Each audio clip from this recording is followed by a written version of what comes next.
성북산 가족 여러분 반갑습니다. 1월 28일 목요일 느헤미야. 우리가 당한 공경은 너희도 보고 있는 바라. 예루살렘이 황폐하고 성문이 불탔으니 자 예루살렘 성을 건축하여 다시 수치를 당하지 말자. 느헤미야 2장 17절의 말씀입니다. 개색돈의 싸움 목요일 주제가 느헤미야입니다. 이 느헤미야의 그 이야기 역시 이스라엘 민족이 더 이상 이 정치적인 세력으로 존재하지 못하고 이 국가 조직이 붕괴되고 남은 자들이 이 바벨론 전역, 이제는 페르시아 전역에 흩어져 살던 때를 배경으로 하고 있습니다. 에스라 느헤미야는 한 책으로 우리는 보고 있습니다. 결국 그 시대를 상징하는 한 단어가 있는데 그것은 디아스포라입니다. 당시의 형편을 가장 상징적으로 대변하고 있는 단어이죠. 인간적으로 볼 때는 논리적으로 아무런 희망이 없습니다. 희망의 어떤 가능성이 일말의 가능성도 보이지 않는 상황이었습니다. 이 국가의 주권과 조직력 그리고 정치력의 모든 이 구조는 붕괴된 지 이미 오래됐습니다. 70년 이상 바벨론 포로를 지내고 이 100년의 세월을 그들은 그렇게 나라 없는 백성으로 지내고 있는 상황이었습니다. 그런데 이 와중에 느헤미야는 희망은 하나님께 있다라는 하나님의 약속은 아직도 유효하다라는 믿음으로 인간의 논리로는 설명이 안 되는 일을 믿음으로 추진해 나갑니다. 즉 비록 하나님의 백성들이 언약의 목적 하나님의 그 뜻에 맞게 사는 데는 실패했을지라도 여전히 하나님이 자신의 그 약속에 충실하신 하나님으로 우리 곁에 계신다는 것입니다. 여러분 이 바벨론 포로 70년이 지나고 이 바벨론은 다니엘의 예언처럼 페르시아 메데 페르시아 제국에 의해서 붕괴가 되죠. 이 고레스가 바벨론을 정복했을 때 그때 이 노년의 이 정치가 다니엘을 만나게 되고 이 다니엘을 통한 그 감화 속에서 하나님의 백성을 위한 이 고레스가 태어나기 전부터 이스라엘의 여호와 하나님이 그를 위하여 지정된 그 역할에 대한 이사야의 예언을 알고 그는 깊은 감동을 받습니다. 그리고 그 예루살렘을 회복하는 일에 조서를 내리죠. 결국 이러한 사건들이 역사의 물꼬가 트여지지만 이 고레스는 바벨론을 정복한 다음 한 9년 정도 통치하다가 이 변방에 있는 세력들을 정리하는 원정에서 그는 전사하고 맙니다. 이런 상황들 속에서 결국은 이 예루살렘의 회복을 위한 고레스의 조서는 유다인들에게 대하여 적대적인 그 종족적, 종교적으로 혼합된 백성인 사마리아인들에 의해서 아주 집요하게 괴롭힘을 당하고 방해를 받습니다. 이 고레스의 장남 캄비세스가 8년을 통치하고 그 다음 이 가짜 스메르디스가 왕위에 올라서 통치를 할 때는 더더욱 이 유대인들 측면에서는 아주 큰 위기였습니다. 예루살렘이 회복하는 사업이 중단된 채 사마리아인들의 이 정치적 이 공략에 아주 고전을 당하는 그런 시기이기도 합니다. 그러나 다리오 1세가 왕위에 오르면서 새롭게 착수하게 된 이 예루살렘 이 회복의 그 프로젝트는 계속 진행됩니다. 그러나 이러한 상황 속에서 다리오 왕에 의해서 제2차 조서가 내려지고 하지만 상당하게 이 일이 여의치 않고 또 중단되는 사태를 맞습니다. 느헤미야 1장은 그러한 상황, 지지멸렬한 이 예루살렘 회복이라는 이 과업을 염려하는 한 사람, 우국지사 느헤미야의 기도가 등장합니다. 느헤미야 1장 1절부터입니다. 하갈의 아들 느헤미야의 말이라. 아닥사스다 왕 제20년 기슬르월에 내가 수산궁에 있더니 나의 한 형제 중 하나니가 두어 사람과 함께 유다에서 이르렀기로 내가 그 사로잡힘을 면하고 남아있는 유다 사람과 예루살렘 형편을 물은즉 저희가 내게 이르되 사로잡힘을 면하고 남은 자가 그 도에서 큰 환난을 만나고 능력을 받으며 예루살렘 성은 해파되고 성문들은 소화되었다 하는지라. 내가 이 말을 듣고 앉아서 울고 수일 동안 슬퍼하며 하늘의 하나님 앞에 금식하며 기도하여 가로되 하늘의 하나님 여호와 크고 두려우신 하나님이여 주를 사랑하고 주의 계명을 지키는 자에게 언약을 지키시며 긍휼을 베푸시는 주여 간구하나이다. 이제 종이 주의 종 이스라엘 자손을 위하여 주야로 기도하오며 이스라엘 자손의 주 앞에 범죄함을 자복하오니 주는 귀를 기울이시며 눈을 여시사 종의 기도를 들으시옵소서. 나와 나의 아비 집이 범죄하여 주를 향하여 심히 악을 행하여 주의 종 모세에게 주께서 명하신 계명과 율례와 규례를 지키지 아니하였나이다. 옛적에 주께서 주의 종 모세에게 명하여 가라사대 만일 너희가 범죄하면 내가 너희를 열국 중에 흩을 것이요 만일 내게로 돌아와서 내 계명을 지켜 행하면 너희 쫓긴 자가 하늘 끝에 있을지라도 내가 거기로서부터 모아 내 이름을 두려고 택한 곳에 돌아오게 하리라 하신 말씀을 이제 청컨대 기억하옵소서. 이들은 주께서 일찍 큰 권능과 강한 손으로 구속하신 주의 종이요 주의 백성이니이다. 아멘. 아멘. 아멘. 느헤미야 1장 1절부터 10절에 있는 말씀을 읽었습니다.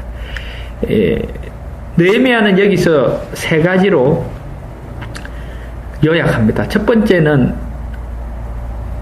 이스라엘의 그 유다의 범죄를 자복합니다. 그리고 두 번째 하나님의 약속을 그는 주장합니다. 이것이 이 느헤미야 1장의 느헤미야의 기도의 두 가지 요지이죠. 그리고 또 다른 하나는 느헤미야는 이 자복과 하나님의 약속을 주장함으로 그는 담대하게 대담하게 행동하려고 하나님 앞에 결심합니다.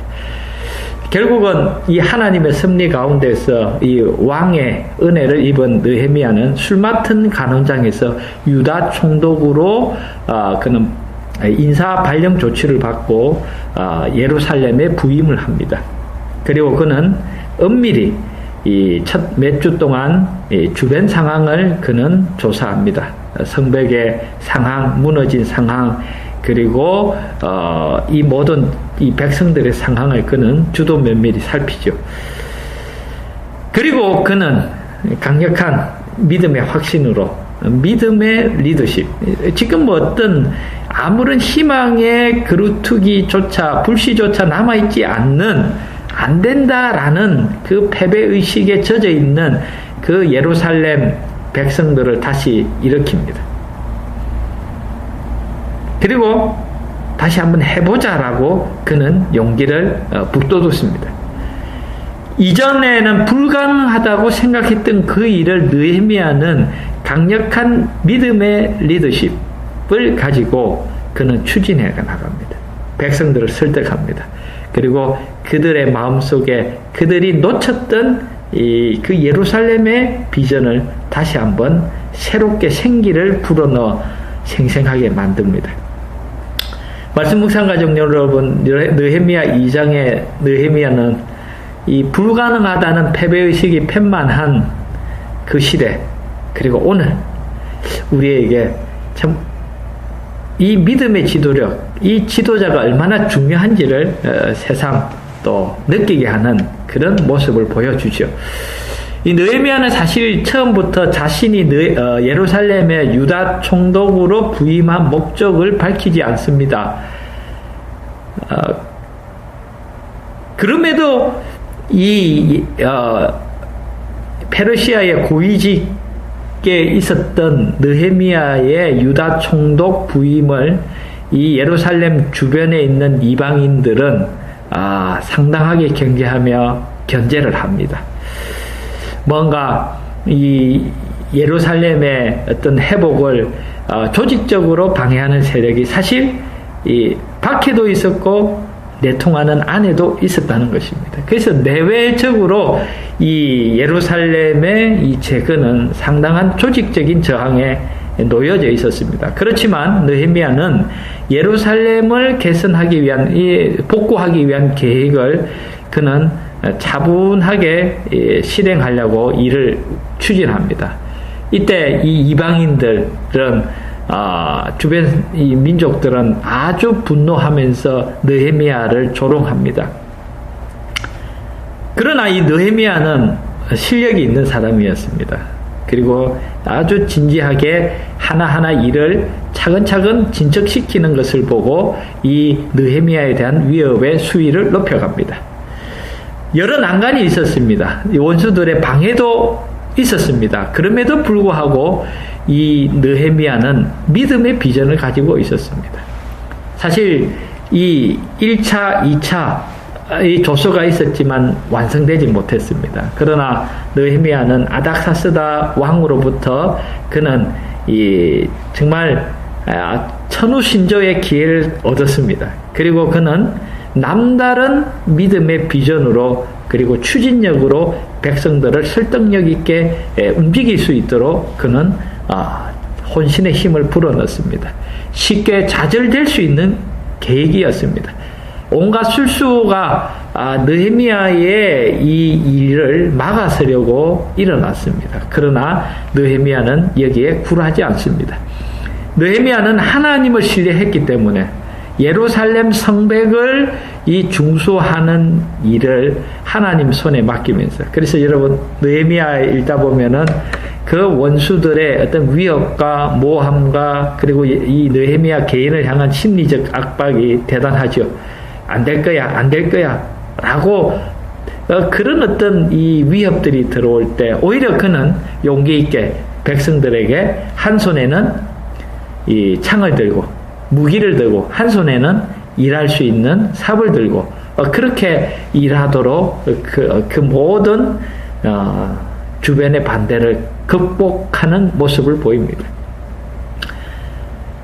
느헤미야의 그 흔들리지 않는 추진력, 그것은 단순한 인간적인 어떤 힘에서 나오는 것이 아니라 하나님의 약속을 신뢰하는 그의 간절한 믿음의 결과였습니다.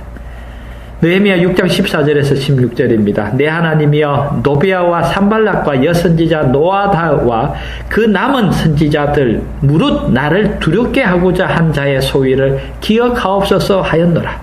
성 역사가 52일 만에, 며칠요? 52일 만에 엘루월 25일에 끝남에 우리 모든 대적과 사면 이방 사람들이 이를 다 듣고 다 두려워하여 스스로 낙담하였으니 이는 이 역사를 우리 하나님이 이루신 것을 알미니라. 아멘.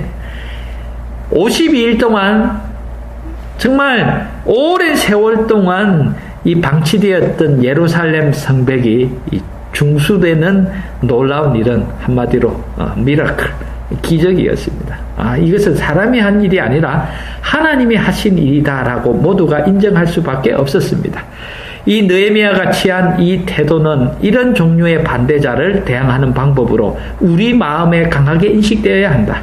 느헤미야가 그의 마음을 겸비하게 하여 하나님께 간구했던 것처럼 우리도 이 모든 것들을 기도를 통하여 주님께 가져가야 한다. 그는 흔들리지 않는 믿음으로 하나님께 매달렸다. 이것이 우리가 따라야 할 길이다. 아멘. 흔들리지 않는 견고한 믿음. 여러분 이사야 43장 19절 하나님께서는 우리에게 이런 약속을 주셨는데 이것이 정말 단순히 성경에 있는 얘기로만 그쳐야 할까? 바로 이 말씀입니다. 보라 내가 새 일을 행하리니 이제 나타낼 것이라. 너희가 그것을 알지 못하겠느냐? 정령이 내가 광야의 길과 사막에 강을 내리니 보라 내가 새 일을 행하겠다. 느헤미야가 그 어려운, 그리고 패배가 고착화된 그때 그가 감히 예루살렘 회복을 위하여 성벽을 건축하며 그 모든 이 예루살렘의 주권을 회복하는 일에 용감히 나설 수 있었던 것은 하나님의 약속을 그가 신뢰하기 때문이었습니다. 아버지, 저에게도 느헤미야처럼 불굴의 믿음을 주시옵소서. 그를 통해 무너진 예루살렘 성벽을 다시 일으켜 세우셨던 것처럼 무너진 우리의 가정과 교회와 주의 사업을 다시 일으켜 세우는데 저를 사용해 주시옵소서. 말씀 묵상 가족 여러분, 오늘 우리 가정과 교회와 주의 사업을 새롭게 세워 일으키는데 우리에게 용기가 필요합니다. 느헤미야가 가졌던 자백의 용기, 그리고 주의 약속을 주장하는 용기, 그리고 주님의 약속을 힘입어 행동하는 용기. 말씀 묵상 가족 여러분, 오늘 우리 모두에게 이러한 이 특별한 용기가 이 시대를 위하여 우리 모두에게 충만하기를 주님의 이름으로 축원합니다. 감사합니다.